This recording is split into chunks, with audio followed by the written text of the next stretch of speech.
Hey boys and girls, welcome back. It is Thursday and it is the last day of kindergarten.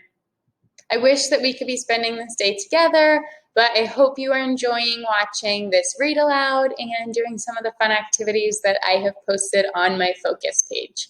So today's read aloud is a special one because it is a book that I read every year on the last day of school. And before we get started, I wanted to let you know I am wearing my shirt. You are the reason I love to teach. And I want you to remember that because you guys really are the reason why your teachers all throughout the years that you'll be in school, you are the reason your teachers love to teach because of the kids. So I want you to remember that and to remember that you are loved and appreciated and you are special. So here is our last day of kindergarten read aloud, just like we would be reading if we were in our classroom and you were sitting on the carpet. So here we go. It is called Last Day Blues.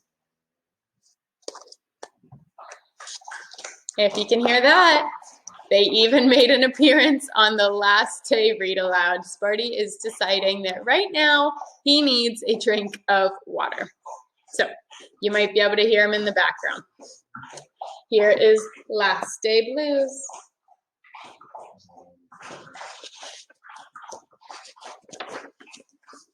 On the Monday morning before the Friday that was the last day of school, Mrs. Hartwell took attendance. She sighed as she called out the last name. "I'm going to miss you all," she said. The kids nodded in agreement.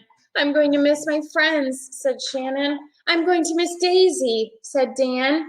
"I'm going to miss chocolate milk and pizza for lunch," said Joe. Everyone felt a little blue thinking about the last day of school, even Daisy, the class pet. So when they say they're feeling blue, we know that that means they're feeling sad. That afternoon during recess, the students talked as they hung out on the jungle gym. "Mrs. Hartwell said she's going to miss us," said Alexandra, swinging from a bar. "We should get a present to cheer her up," said Eddie, hanging upside down by his knees. "But what could they get her?" "I could give her the rest of my sandwich. It's my mom's bologna special," said Josh. "Or a coffee cup, or a new pen, the kind with feathers and beads." The students thought and thought, but couldn't come up with one single idea that they all agreed on. We'll think of something tomorrow," Eddie said to everyone as they lined up at the drinking fountain. On the Tuesday before the Friday that was the last day of school, Mrs. Hartwell read the final page of their last read-aloud book. "I'm going to miss circle time," said Mrs. Hartwell. "I'm going to miss science," said Emily. "I'm going to miss Mrs. Hartwell seeing her wear her safety goggles during science," said Jack, giggling. And so before they got too sad, Mrs. Hartwell put on her safety goggles one last time just for fun. "We definitely need to cheer Mrs. Hartwell up," said Andy during recess as he jumped out of a swing. "Any ideas about a present?" Eddie said. "No," they all answered back. On the Wednesday before the Friday that was the last day of school, Mrs. Hartwell brought in her super duper sugar cookies with extra frosting. "I'm going to miss snack time, but I can't wait for barbecues by the pool," said Jack. "I'm going to miss recess, but I can't wait to play hide and seek outside after dinner," said Alexandra. "I'll miss school, but I can't wait for summer vacation," said Josh. The class discussed their summer plans and drowned their last day blues with another round of milk and sugary cookies. "I don't know whether to be happy or sad," Andy said the minute they all arrived at the jungle gym. "Mrs. Hartwell is sad," said Olivia. "She probably doesn't want the year to end." "While we're swimming, she'll be reading her old lesson plans," said Walker. "And while we're playing, she'll be trying to remember the fun times we had this year," said Dan. And that's when an idea zipped, zapped, and zinged through Eddie's brain. "I know exactly what will cheer her up," Eddie said, jumping up and down. The class agreed that it was perfect. On the Thursday before the Friday that was the last day of school, Eddie raised his hand right after Mrs. Hartwell started language arts.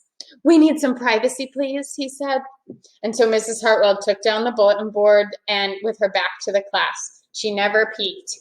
Well, only once.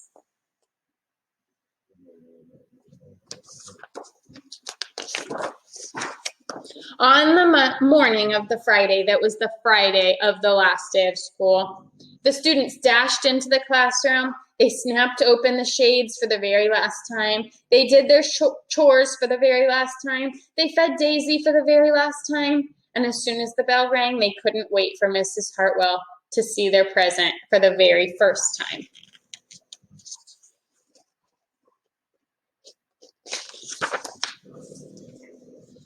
And it says, "The last day of school makes us so blue. We'll miss recess and pizza and reading too.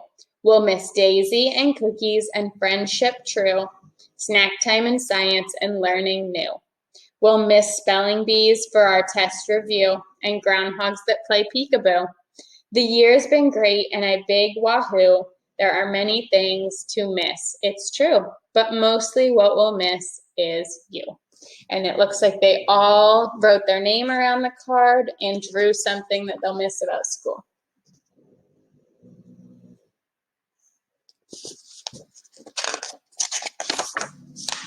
Later on during recess, Eddie said, "I think Mrs. Hartwell really liked her present. I just hope it helps," Margaret said. "Poor Mrs. Hartwell," they all said sadly as they pictured their final goodbye. "Teachers must hate the last day of school." And you can see all the teachers are waving and saying goodbye to the school bus as it drives away.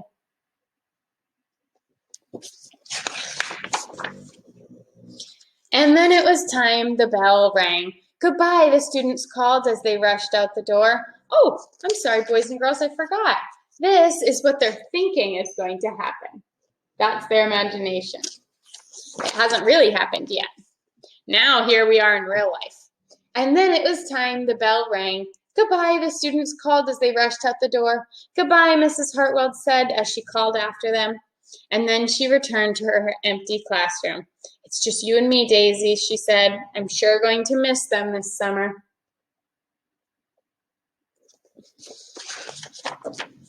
But I can't wait for vacation.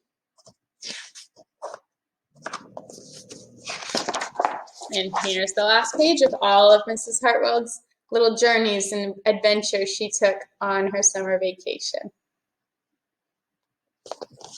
Boys and girls, I hope you enjoyed this read aloud, and just know that I hope you're enjoying your summer vacation. I hope you are continuing to read, practice sight words, maybe even practice your math facts, and go on some great adventures. And know that I'll be missing you, and I'll be going on my own adventures too, whether it be I'm staying in my house and doing little things around here and going out to the lake to fish, or whether it be we get back to normalcy and get to do some things that we used to do. So just know that I will be missing you, and know that I am expecting you to come and visit me next year, and I can't wait until the day that we see each other. This has been a lovely year, and if you haven't watched the kindergarten slideshow with all of the pictures from this school year, please, please, please make sure you go and watch that. It is posted on my Focus webpage. If you need help finding that, let me know, because I don't want you to miss it. It has all the pictures from this school year, and I think you'll really enjoy it. Bye, guys.